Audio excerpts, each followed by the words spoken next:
ocurre si las vértebras cervicales que sostienen su cabeza se fracturan? Por otro lado, todo podría marchar bien hasta que un dolor de espalda nos altera la vida. ¿De qué forma la columna vertebral puede producir dolores insufribles? ¿Pero qué puede ser más doloroso y hacer difícil el hecho de caminar? ¿Será tal vez eso que llaman los doctores fascitis plantar? Hoy, en Los Doctores. He visto muchísimos partos y cualquier cosa. Los politraumatismos no son enfermedades. Los trasplantes de córnea son tan importantes. Muchos casos de automedicación que terminan en la sala. El código de ética de un médico no te lo dan en los hospitales. Se levanta en la mañana y al asentar el pie hay un dolor muy intenso, tipo punzátil. Eso es una fascitis plantar, Carlos. Es un tema muy frecuente que se puede cronificar, ese es el problema. Y es un poco llamativo, ¿no? Porque la gente llega y te dice en la consulta, no, doctor, es que me duele mucho la planta del pie, tengo el espolón calcáneo. Es lo más común. Realmente no es el espolón calcáneo lo que duele es la fascitis plantar. Pero lo que llama la atención de esto es que uno le pregunta al paciente, bueno, ¿le duele después de sus 8 horas de trabajo, de su jornada laboral, cuando llega a la casa tiene dolor? Dicen, no, me duele con el primer paso de la mañana. Es más, me duele durante unos 10, 15 minutos y luego se me pasa. Pero el dolor en ese momento es insoportable. ¿Cuáles son las causas más frecuentes? El problema con la fascitis plantar es que es la fascia plantar es una banda de tensión que hay para que el arco del pie no se vuelquen, si no seríamos todos, tendríamos pie plano. Entonces, una de las causas principales es que una persona tenga un pie cabo, que tenga mucho puente, mucho arco plantar. Esa es una de las causas principales. Luego tenemos momentos en la vida en los que andamos mucho tiempo con zapatillas o descalzos, que suele ser en la temporada de playa. Eso también incrementa de que uno tenga una fascitis plantar. Fíjate que yo presenté una vez este cuadro, tanto era así que me levantaba en la mañana y no podía ni caminar. Tenía que levantarme y caminar de esta forma porque no podía sentar el pie. Caminabas con los pies hacia afuera, sí, porque así hacías el apoyo sobre el quinto meta, que es la parte externa del pie, para no apoyar la parte interna, que es donde está el arco y la fascia plantar. Pero yo no tengo problemas con el arco. ¿Pero por qué me dio esto entonces? Seguramente, no sé si lo recordarás, pero seguramente estabas en la temporada de playa, estuviste mucho tiempo descalzo, andabas mucho con zapatillas. Claro, eso es muy probable. Y eso produjo este problema temporal en ti. El problema es que hay mucha gente en la que esto se puede cronificar y no se les quita ese dolor, lo mantienen constantemente. ¿Qué es lo que yo pude, en mi caso, que fue temporal, podría haber hecho o podría hacer si se vuelve a repetir? Se recomienda muchas veces por la noche ponerse alguna crema con antiinflamatorio en la planta del pie, no solo en el talón, ya digo que el problema no es solamente el talón, es toda la planta del pie. Ponerse una crema antiinflamatoria en la planta del pie y por la mañana, claro, también les llama mucho la atención, pero es muy efectivo, parece una tontería, pero es muy efectivo. Yo les recomiendo que por la noche dejen una botellita de agua en el congelador. Un segundito, no sigas, yo tengo una botella de agua aquí. Perfecto, ¿no? Nos viene perfecto. ¿Ok? Entonces usted coge esta botellita de agua, la llena, no la llene completamente porque si no se reventará en el congelador, la tapa y la deja en su congelador. ¿Ok? Por la mañana, sin levantarse de la cama, le pide a una persona que le acerque la botellita de agua y me la tomo. Congelada. No, está congelada, no te la puedes tomar. La pones, te sientas en el borde de la cama, la pones en el suelo y pones el pie sobre la botellita y haces 10 minutos de masaje hacia arriba y hacia abajo. ¿Así? Sin haber dado el primer paso. Lo estás haciendo perfecto, Carlos. Sin haber asentado el pie. Sin haber asentado el pie. Lo primero que toca mi pie es la botella. Es la botella. Este frío va a actuar a manera de antiinflamatorio y va a hacer que esa fascia plantar no duela. ¿Por qué? Porque el dolor realmente es lo que hace, eso es una contractura refleja, pero muy importante. Por eso duele el primer paso. En el primer apoyo es cuando se sale el dolor, entonces claro, ya es muy se intenso, contrae. muy intenso. Si no responde a esto, tendríamos que consultar a un traumatólogo. Mejor dicho, si ya tengo este problema, debo consultar con un traumatólogo. La gente normalmente viene ya con la radiografía, con el espolón. Pero vamos a hacer una cosa, vamos a la pantalla LED y te explicaré un poquito más la parte anatómica y las causas. La gente te viene con la radiografía, ¿no? Doctor, tengo un espolón. Es lo típico. Vengo a que me quite el espolón. Entonces yo les explico que no, que sí, el espolón lo tienes, una imagen radiológica, existe, pero no es lo que le produce el dolor. El dolor se produce por esta fascia plantar. Esa fascia plantar que tenemos ahí en la pantalla es una banda de tensión. Nosotros tenemos un arco en el pie y este arco es como un puente. Ese puente tiene que sujetarse por una banda de tensión. Si no, el puente se caería o el arco plantar volcaría y estaríamos todos con pie plano. Pues Pues esa banda de tensión justamente es la fascia plantar. Cuando exploras al paciente, que es lo que le llama la atención, te dice, ¿me duele el talón? Le digo, no, no le duele el talón. Sí, doctor, es el talón. ¿Cómo me va a decir a mí dónde me duele si yo sé dónde me duele? Entonces le tocas el talón y dice, ve, ahí me duele. Y le tocas en medio de la planta del pie, donde está la fascia plantar, y dice, ¡ahí me duele más! Digo, ¿sí ve? Como no le dolía el talón. Entonces, es un poco... El problema es que la gente se cree y como hay una imagen radiológica de un espolón, la gente dice, lo que me duele tiene que ser eso, esa puntita que me sale. No, lo que duele es la fascia plantar. Rafael, ya me diste un método casero como para calmar el dolor. ¿Cuál sería el tratamiento adecuado en el caso tuyo? Cuando estas medidas higiénicas no funcionan correctamente, se pueden hacer otras cosas, pero realmente el ponerse un corticoide por la noche, un cremita, o ponerse una botella con hielo por la mañana, hace que un cuadro que suele ser autolimitado, que dura un mes, se reduzca a unos 15 días, 10 días, y con un confort mucho más importante porque evitamos ese primer dolor de la mañana.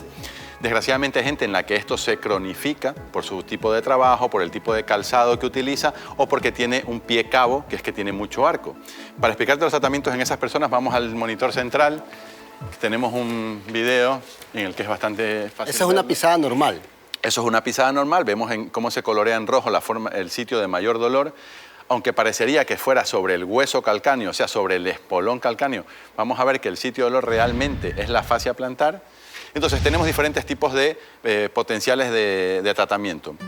Uno es, y lo que hacemos inicialmente, es infiltrar un corticoide. Se pincha directamente un corticoide con anestésico en la zona de dolor. Tiene que ser, nosotros normalmente lo hacemos por medial, pinchamos en la zona de la fascia plantar. No pinchamos la fascia directamente, sino que pinchamos en el periteno, alrededor de la fascia. No la pinchan a ella. No. Lo que hacemos normalmente es atravesarla. Cuando ya notas que la has atravesado, infiltras un poquito de corticoide, retrocedes cuando sientes que has pasado ya la fascia porque es más suave, notas que hay más suavidad al sacar la aguja, vuelves a poner un poquito. ¿Cuándo acudir al traumatólogo en este caso?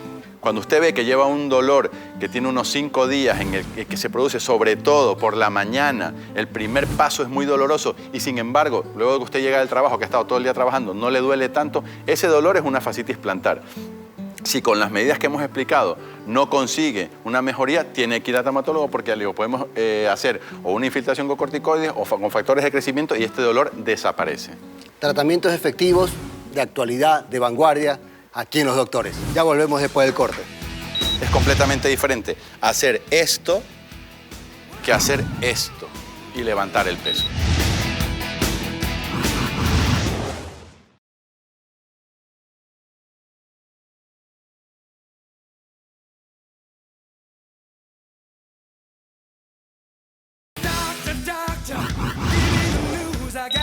El 60% de las consultas de un traumatólogo son por dolores de espalda. La espalda se divide en 3 bloques, las cervicales, las dorsales y las lumbares. Y luego tenemos la articulación del sacrocoxis, que también forma parte de la espalda. Empecemos desde arriba, las articulaciones cervicales. Esto es el dolor más frecuente que consulta la gente. Tenemos una mala posición, una mala higiene postural en nuestros trabajos. La gente que trabaja mucho tiempo sentada en un escritorio, los profesores, los médicos, que llevamos vida sedentaria. Exacto, vida sedentaria y sobre todo mucho tiempo sentados. Muchas veces tenemos que usar una computadora, un mouse, un ratón. Y estos, a veces no tenemos una posición demasiado ergonómica al realizar estos eventos. Tenemos que ver una computadora y revisar a nuestro paciente y estamos haciendo estos movimientos. Esto sobrecarga la espalda. Lo que nos duele normalmente son unos músculos que salen de aquí. Esto se llama el occipucio, esto sería el occipital. Esta es la parte de detrás de la espalda y esta sería la parte de delante. De este occipucio sale un músculo que se llama el trapecio. Viene más o menos hasta la parte final, hasta donde están las escápulas en la espalda. Y ese músculo es el que se suele contracturar. La gente se refiere a que tiene un dolor en las cervicales, pero realmente lo que le duele es la contractura, refleja que hace el músculo trapecio. Esta contractura es una contractura defensiva. Hemos hecho algún movimiento o alguna sobrecarga a nivel de las vértebras cervicales y nuestro cuerpo se defiende haciendo una contractura. Nuestro cuerpo quiere que no movamos el cuello y lo consigue. Hace una contractura, el típico paciente que te entra como un robot. Dice, doctor, no me puedo girar, se gira con los hombros, no gira el cuello. Y fíjate que muchos me hacen mi consulta en la parte de otorrino, siento un dolor que va desde la base del cuero cabelludo y siento que me traccionan para atrás. Exacto, ese es el trapecio tirando del occipucio. Entonces, como digo, vienen como un robot, no giran el cuello, solamente giran los hombros y no pueden moverse.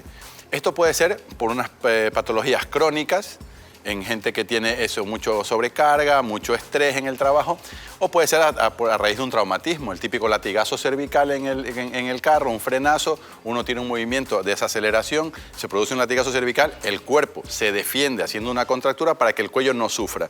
Esa contractura dura entre 3 y 4 días, hay que tomar relajantes musculares, antiinflamatorios, pero se resuelve. Las crónicas son un poco más complicadas.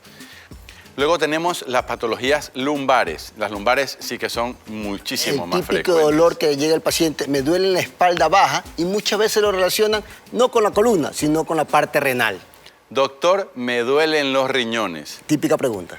Pues no, los riñones están un poco más altos. Si le dolieran los riñones, dolería más alto y estaríamos hablando de las vértebras dorsales.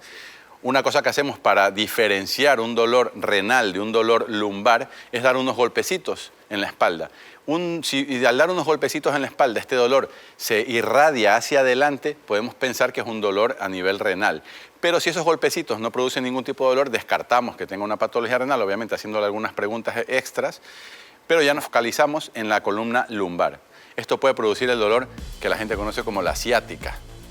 Es el nervio ciático que se pinza en ese momento y produce un dolor que ya no solamente implica la espalda, sino que se traduce a las piernas. Como hablábamos en la parte cervical, todas las molestias neurológicas de la parte cervical se traducen a los brazos, la parte neurológica a nivel lumbar se traduce a las piernas. Rafael, algo muy importante.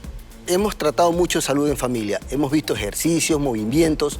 Muchas veces excedemos los movimientos, no hacemos un buen calentamiento, relajación muscular y nos termina doliendo toda la espalda. Lo que nos duele es básicamente la columna o nos duele la masa muscular que rodea la columna. La columna nunca duele. Exactamente. Lo que nos duele son la musculatura paravertebral de que la columna contrae, como he dicho, a manera de defensa.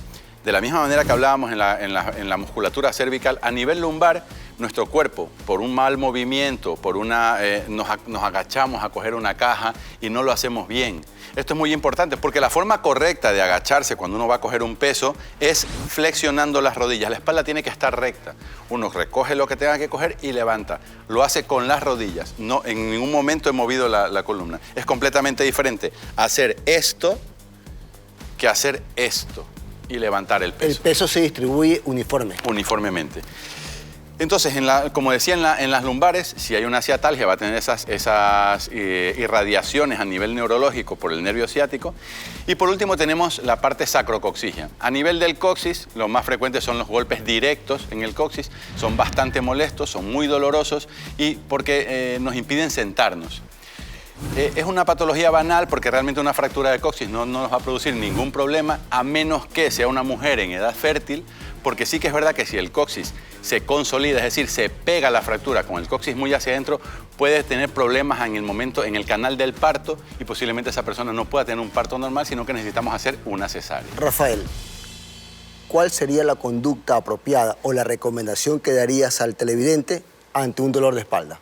Ante un dolor de espalda tiene que... A ver, los dolores de espalda pueden ser muy banales. Todos podemos tener un dolor de espalda por una mala posición al dormir, por un sobreesfuerzo. Un dolor de espalda que dura mucho tiempo, ojo, eso tiene que consultarlo con un médico. Si un dolor de espalda le produce sintomatología neurológica, lo que hablábamos hace un momento, pérdida de sensibilidad en las manos, pérdida de fuerza, algún dolor específico a nivel del glúteo cuando estamos hablando de la zona lumbar, o pérdida de sensibilidad en las piernas o pérdida de fuerza en las piernas, esto ya implica que hay una afectación neurológica, que hay un nervio que está molesto. Esto sí que tiene que consultarse en la consulta de un traumatólogo. Pediremos unas radiografías o lo que haga falta para poder descartar que eso sea por la propia contractura o que pueda tener una hernia a nivel lumbar o cervical. Muchísimas gracias, Rafael. Todo dolor de espalda debe ser investigado. Consulta a su médico si este persiste. Después del corte ya regresamos. Tenemos que el mentón queda apoyado en el collarín, tiene un termoplástico por delante y un termoplástico por detrás que impide los movimientos del cuello.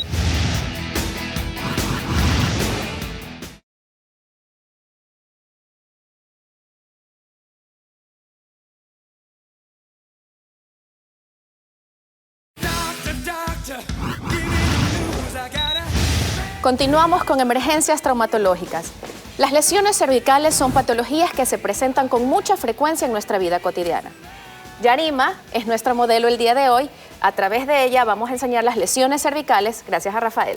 Así es, las lesiones cervicales son muy frecuentes porque es el típico accidente de tráfico, ¿no? Tenemos una desaceleración, aceleración brusca, el cuello se va hacia adelante y hacia atrás.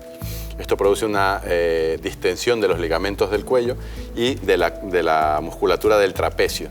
Se hace una contractura muscular refleja, que es nuestro mecanismo de defensa del cuerpo. Tu cuerpo no quiere que muevas el cuello porque tienes una lesión y lo que hace es una contractura a nivel de todos los músculos del trapecio y es cuando vamos así como un robot, ¿no? No podemos girar el cuello, sino que giramos los hombros para girar.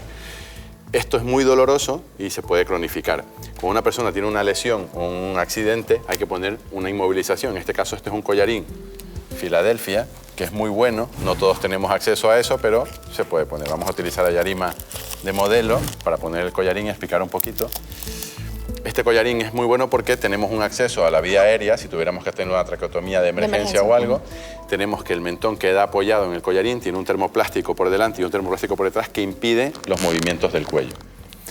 Pero es lo que digo, no siempre tenemos acceso a este tipo de collarín. Y no toda la persona necesita un collarín de estos. Esto es un mecanismo que sea de un alto impacto, un accidente de tráfico.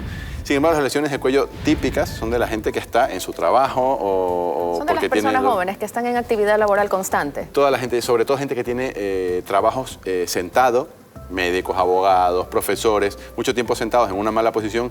Frente al computador, en un... Eso es lo peor, contracturan mucho la musculatura de trapecio y te llegan a la consulta diciendo que tienen un dolor muy fuerte a nivel de la espalda. Aquí en el LED podemos ver cómo estas lesiones son muy típicas y muy dolorosas porque se cronifican con mucha facilidad. A nivel del cuello existen lesiones. Aquí vemos, esto sería el músculo trapecio, viene desde la parte del occipucio, que es la parte del cuello, hace esto y baja. Entonces tenemos dos zonas típicas de dolor, que son donde él tiene las manos, ahí en el trapecio, y luego un poquito más bajo, a nivel de la escápula, también hay una zona muy típica de dolor. En lo que respecta a las lesiones cervicales más importantes ya de una fractura o algo así, solo tendríamos en un accidente de tráfico. ¿Qué te dice la gente con una lesión cervical? Que tiene una contractura que no se puede mover y que le duele mucho. Entonces, y en ocasiones también hay hormigueo, sensación de adormecimiento en el brazo. Exactamente, a eso iba. Estas lesiones a nivel del cuello, aunque tú no tengas una lesión del hueso del cuello, el propio hecho de tener, si vemos una radiografía, la raquis cervical tiene una curva que se llama una lordosis normal, es decir, una curva hacia adelante, sería más o menos así. En una persona que tiene una contractura, el raquis está completamente recto. Hay una pérdida de la lordosis. Esto lo podemos ver solamente en una radiografía. Normalmente los accidentes de tránsito se dan el golpe hacia atrás, por eso este movimiento brusco. Sí, es pero aceleración y desaceleración. Cuando la colisión es lateral. Sí, los movimientos laterales también pueden lesionar. Si ven, no solamente tenemos las vértebras adelante. Si haces un movimiento lateral, puedes romper las apófisis transversas, que son esto, y como por ahí salen las raíces nerviosas, también puede producir una lesión a nivel de una raíz. Pero vamos a ver una animación que tenemos en el LED, en el que se explica muy bien cómo se produce esto en el momento de un accidente de tráfico. Aquí vemos la persona con la espalda manejando, viene el golpe, el mecanismo de desaceleración y aceleración, y vemos cómo en la columna se produce una rotura. Ese mecanismo de desaceleración hace que el cuello se venga hacia adelante, las dos vértebras superiores comprimen una vértebra inferior y se produce una fractura acuñamiento. Estas fracturas, si son así, como está esto, no tienen tanto problema. ¿Por qué? Porque está afectado solamente el muro anterior de la vértebra. Si una vértebra cervical muy alta, una C2, una C3, se lesiona, puedes morir, porque es donde están las raíces nerviosas del centro respiratorio. Rafa, quiero recalcar para toda nuestra audiencia que cuando se refiere a C1, C2, C3, se refiere a las vértebras cervicales. Así es. Como decía, también si tienes este tipo de lesión, de un acuñamiento de una vértebra, sobre todo en las lumbares, aunque estemos hablando de las cervicales, una forma de tratar esto es poner unas barras con tornillos para hacer una artrodesis, o también métodos más modernos son con una cánula, inyectamos a la vértebra, puede ser de dos formas, o inyectamos un pequeño globito que se hincha y aumenta el espacio, hace que la vértebra recupere su tamaño, o se inyecta cemento, es un cemento biológico que utilizamos en traumatología para poner prótesis y para todo, pero que también se utiliza en las vértebras. Funde inmediatamente y devuelve la altura a la vértebra y ya no tiene estos problemas. Aprovechemos a Yarima, ya que está aquí y tenía unas preguntitas que hacernos. Vamos a quitarle el collarín. Cuando estábamos en camerino yo escuché que ella se refería a mucho dolor en la espalda. Creo que por mucho tiempo pasa sentada frente al computador, no sé. Así es, Yarima. Cuéntanos. Bueno, doctor, yo hace un tiempo atrás tuve un pequeño accidente automovilístico, entonces me fui hacia adelante y desde ahí tengo problemas en la espalda. Uno de los problemas de las lesiones cervicales es que cronifican con mucha facilidad. No es una cosa que tenga excesivo dolor, pero se cronifican. Se hacen muy crónicas muy fácilmente. ¿Qué significa eso? Que tenemos dolor a temporadas, pero que no se nos va del todo. O sea, puedes haber tenido el accidente hace mucho tiempo y sigues con esa molestia continua. Ponte de pie un poquito, Yarima, vamos a ver una cosa. Como explicaba antes, los sitios de mayor dolor a nivel de una lesión cervical son por el trapecio. El trapecio viene más o menos desde aquí, baja hasta los hombros y luego baja más o menos hasta la escápula. Entonces tenemos el sitio de dolor típico es este. Es más, Yarima tiene una contractura en este momento aquí. Ahí es donde te duele. Sí. Exacto. Eso. Y luego tenemos otro sitio de dolor que suele ser más o menos a nivel de la paletilla también, ¿no? ¿Por qué pasa esto? Porque en el momento de que ella tuvo el accidente, seguramente al hacer un movimiento de desaceleración y aceleración, eso se estiró, el músculo se contrae para intentar que no se mueva el cuello y se produce esa lesión. Entonces ella se queda con una contractura refleja durante mucho tiempo. Si trabaja mucho tiempo, o sea, tú estudias, Yarima, ¿no? Sí. Los estudiantes hacen muy típico eso porque como está en una posición inadecuada, tienen esta contractura en este. Una de las cosas que se puede hacer, ya te puedes sentar, Yarima, para no tener este tipo de contractura en los estudiantes, y esto lo recomendamos mucho los médicos, es porque si tú estás con un libro o un cuaderno así y estás en esta posición, el cuello está siempre en tensión. Entonces se recomienda poner un atril o un trípode para poner el libro en ese nivel y que la visión sea correcta. Bueno, en este caso estás muy alta, no tendrías que estar en una silla más baja, pero en un atril los libros estarían en una posición correcta, no el libro tumbado sobre la mesa si es que estudias muchas horas al día. Nuevamente, gracias, Yarima, por colaborarnos. Gracias, Rafael. Atentos a las recomendaciones finales para mantener una buena salud de la columna cervical. La mejor postura para dormir es de medio lado, con una almohada pequeña bajo el cuello y otra almohada entre las rodillas. Haga ejercicios regularmente, en especial estiramientos. Y si los dolores de la columna persisten, solicite ayuda médica. Muchísimas gracias, los doctores. Un show para sentirse bien. Y pones el pie sobre la botellita y haces 10 minutos de masaje hacia arriba y hacia abajo. Un dolor de espalda que dura mucho tiempo, ojo, eso tiene que consultarlo con un médico. Si una vértebra cervical muy alta, una C2, una C3, se lesiona, puedes morir, porque es donde están las raíces nerviosas del centro respiratorio.